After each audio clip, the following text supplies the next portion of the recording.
We really think that the advent of gender pay gap reporting is going to lead to much more of a focus on equal pay issues, and it remains to be seen, but the consensus is that it will certainly, or it should certainly, lead to an increase in equal pay claims. If an employer is going to dismiss an employee for gross misconduct, they need to consider two things. Firstly, does the act that they're alleging against the employee, is that included in their disciplinary policy as an act that they would consider to be gross misconduct? In other words, has the employee been forewarned that if he acts in a certain way, he could be dismissed?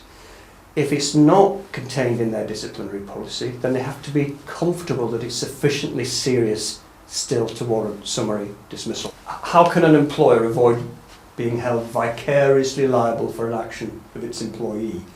Well, they're vicariously liable if the action of the employee is sufficiently closely connected to their employment.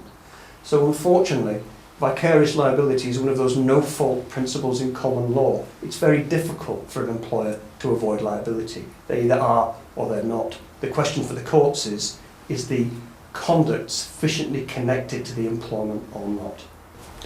The most common pitfalls that employers fall into when dealing with disability discrimination are, first of all, not recognising that the employee is disabled in the first place.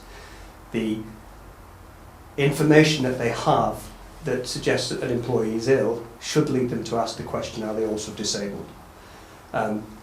If they are disabled, the second problem employers often find is that they don't really know how to think about what reasonable adjustments they should make.